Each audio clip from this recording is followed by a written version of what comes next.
Programme में आगे बढ़ेंगे। आपको बताएंगे इसराइल के सोमालीलैंड को तस्लीम करने पर पाकिस्तान समेत इस्लामी ममालिक ने आलमी अमन को शदीद खतरात लाहक होने का खदशा जाहिर किया है। इस्लामी ममालिक के एलामी के मुताबिक रियासतों के हसूल को तस्लीम करना न सिर्फ आलमी अमन के लिए खतरनाक मिसाल है, बल्कि ऐसे इकदाम UN चार्टर और बैनुल अक़वामी असूलों की सरेहन खिलाफ वर्जी है। सोमालीलैंड अपनी मादनियात, आलमी बहरी रास्ते और जोग्राफियाई अहमियत की वजह से भी बहुत अहम है। इसी पर बात करेंगे। हमारे गेस्ट हमें ज्वाइन कर चुके हैं साबिक सफीर मेजर जनरल रिटायर्ड डॉक्टर रज़ा मोहम्मद खान साहब। बहुत शुक्रिया आपका जनरल साहब वक्त देने के लिए। अब क्या समझते हैं इसराइल की जानिब से ये सोमालीलैंड को तस्लीम करना किस नौयत की सफारती और जोग्राफियाई तब्दीली हमें नजर आएगी? क्या वाकई आलमी अमन के लिए एक बड़ा खतरा है? जी अस्सलाम वालेकुम, बहुत शुक्रिया मिस मुझे प्रोग्राम में लेने के लिए। मेरे ख्याल में जी आपका सवाल का जवाब देने से पहले मैं ये अर्ज़ करना चाहूँगा कि सोमालीलैंड की लोकेशन जो है वो बहुत सिग्निफिकेंट है। आपकी रिपोर्ट में भी उन्होंने शुरू में बताया जी कि ये बड़ी स्ट्रेटजिक लोकेशन है। ये गल्फ़ ऑफ एडन जो है वो और जो बहीरा आमर का रास्ता है उसके ऊपर ये वाक़या है।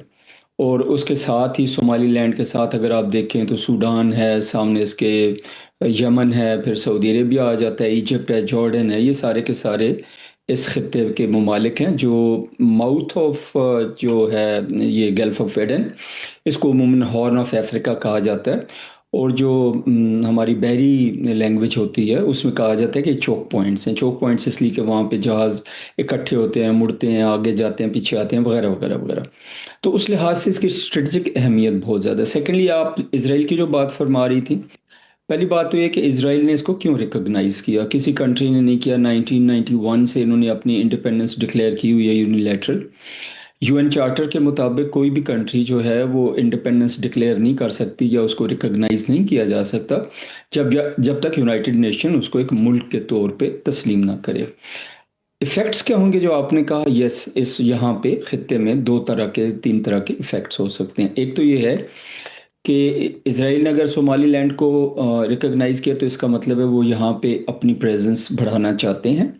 वो चाहते हैं कि अब्राहम एकॉर्ड्स जो हैं वो उसमें ये सोमालीलैंड आ जाए, क्योंकि उन्होंने एक इंडिया भी दिया हुआ है। तीसरी चीज़ ये है कि ये भी बातचीत होती रही कि फ़लस्तीनी जो हैं उनको रीसेटल किया जाए सोमालीलैंड में। तो उस लिहाज से देखा जाए तो ये बहुत ही एक अहम और दूररस तब्दीली है, लेकिन इसके खित्ते में इंस्टेबिलिटी के बहुत ज़्यादा चांसेस जो हैं बढ़ा दिए हुए सही। हैं।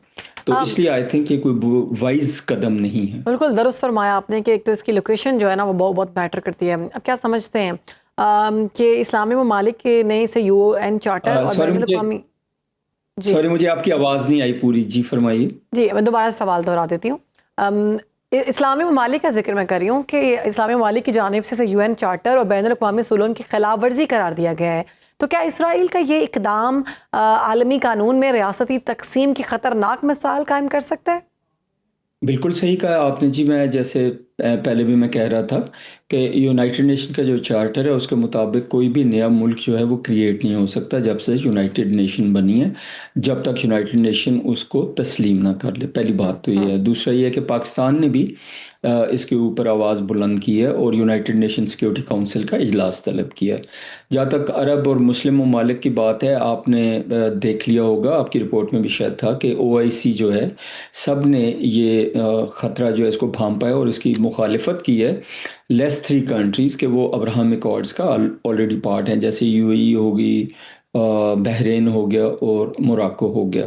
तो उन्होंने इसमें हिस्सा नहीं लिया। इंस्टेबिलिटी बहुत है, बुरी मिसाल है। ये इसका नुकसान हो सकता है लॉन्ग टर्म में, और यूनाइटेड स्टेट्स ने भी इसको अभी तक तस्लीम नहीं किया और इस कदम को उन्होंने अप्रिशिएट नहीं किया। बिल्कुल ठीक है। जनरल साहब, सोमालीलैंड की अगर हम बात करें तो मादनियात ख़ास तौर पर वहाँ पर बहुत ज़्यादा हैं, सोना, क्रोमाइट, तांबा और यूरेनियम। क्या इसराइल इस सारे मामलात की वजह से, मादनियात की वजह से ये इस पर करना चाह रहा है, सारा मुआहिदा जो कर रहा है कब्ज़ा? और आप क्या समझते हैं कि इसराइल का ये इक़दाम खित्ते में नई प्रॉक्सी वार को जन्म देगा? ख़ास तौर पर अगर हम सऊदी अरेबिया की बात करें, ईरान की बात करें, तुर्की की बात करें, तो उनके तो मफादात नज़र आते हैं इसमें। जी, आपको पता है जी, हूथी रेबल्स का बहुत बड़ा मसला है जो एमनेट होता है यमन से, और सोमालीलैंड में भी वो लोग मौजूद हैं। यहाँ पे टेररिज्म की कार्रवाइयाँ जो हैं होती रही हैं, और अभी भी चांस यही है कि अगर यहाँ पे कोई और आता है और इनको फंड करता है, इंस्टिगेट करता है, तो इस इलाके में इंस्टेबिलिटी हो सकती है। अगर आप देखें तो सोमालीलैंड के जो नॉर्थ नॉर्थ वेस्ट की तरफ सूडान है। सूडान में ऑलरेडी प्रॉब्लम्स हैं, उसके 2 हिस्से ऑलरेडी हो चुके हैं। मिनरल्स की जो आपने बात की, बड़ी एप्ट बात की, वहाँ पे सोना है, तांबा है, चांदी है, क्रोमियम है, क्रोमाइट है, यूरेनियम है, वगैरह-वगैरह। तो ज़ाहिर है इस वक़्त दुनिया में बहुत ज़्यादा एक दौड़ लगी हुई है, कॉम्पिटिशन है कि किसके पास ज़्यादा से ज़्यादा मिनरल्स आते हैं। क्योंकि अल्टीमेटली दुनिया को कंट्रोल करने के लिए आपको क्रिटिकल मिनरल्स की और इन सारे रिसोर्सेज की ज़रूरत ज़रूरत होगी। पड़ेगी। प्लस ये है कि यहाँ पे ऑयल एंड गैस का भी है कि ये जो गल्फ ऑफ एडन है, अगर यहाँ पे कोई सोमाली लैंड में बैठी हुई है बड़ी कुव्वत, अगर लेट्स से इजराइल आके बैठ जाता है, तो वो फिर ये स्टार्ट कर देगा कंट्रोल करना गल्फ ऑफ एडन में जितनी भी जो शिपिंग होती है, जो ट्रेड होती है, ऑयल एंड गैस है, वो भी ये कंट्रोल करना शुरू कर देंगे। तो जो इंस्टेबिलिटी की आप बात करते हैं खित्ते में मुकाबले की, वो बिल्कुल आपकी बात सही है कि देयर इज़ अ पॉसिबिलिटी कि अगर इज़राइल यहाँ पे फिज़िकली अगर प्रेज़ेंट हो जाता है, तो यहाँ पे बहुत बड़ी इंस्टेबिलिटी होगी और इंटरनली भी जो है सोमालिया जो है, सोमालीलैंड के अपने लोग भी शायद इस चीज़ को पसंद नहीं करेंगे क्योंकि वो मुस्लिम्स हैं। इज़राइल की जो जाहरियाना पॉलिसीज़ हैं पैलेस्टाइन के ख़िलाफ़, उसके अगेंस्ट, इस तरह हूथी रेबल्स हैं, सूडान में मसले हैं। तो ये एक ख़ित्ता जो है, ये जो पार्ट है, इसमें ज़्यादा शोरश बर्पा हो सकती है ठीक और इंस्टेबिलिटी हो सकती है। ठीक है। जज साहब, आप क्या समझते हैं, सोमालीलैंड के इस्तेहकाम को मुस्लिम दुनिया के लिए बड़ा अहम करार दिया गया है, तो क्या आप जो हम देख रहे हैं कि जो मुस्लिम ममालिक हैं वो मुत्तहिद होकर इसके ऊपर कोई काम करेंगे?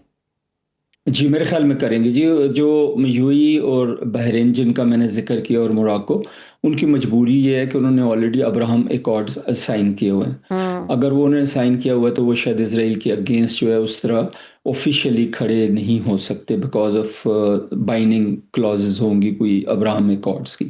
अदरवाइज़ सारे मुस्लिम ममालिक जो हैं उन्होंने बहुत ही इमीडिएटली इसको कंडेम किया है और मेरे ख़्याल में वो सारे के सारे इकट्ठे हो जाएँगे और इसमें मैं देखता हूँ, समझता हूँ कि जो बड़े मुल्क हैं खित्ते के, जैसे सऊदी अरेबिया है, कतर है, इवन यूएई बेशक वो मेंबर है अब्राहम एकॉर्ड्स का, वो है, और बाकी जो मुस्लिम ममालिक हैं, पाकिस्तान है, टर्की है, ये सारे के सारे इसके अगेंस्ट खड़े होंगे। वो कभी नहीं चाहेंगे कि किसी भी मुल्क का एक जो इलाका है जिसको रेबल्स ने कब्ज़ा करके एक इंडिपेंडेंट लैंड डिक्लेयर किया हुआ है, ये इंडिपेंडेंट मुल्क, कि ये एक प्रेसिडेंस बन जाए और इस तरह तो फिर सारे मुल्कों में ये एक प्रेसिडेंस बन जाएगा, एक मिसाल बन जाएगी कि सारे मुल्कों में इनके टुकड़े होते रहेंगे और लोग डिक्लेयर करेंगे जी कि हम इंडिपेंडेंट हो गए और इज़राइल या कोई और जो है उसको तस्लीम करता रहेगा। तो ये कोई अच्छा प्रेसिडेंस नहीं है।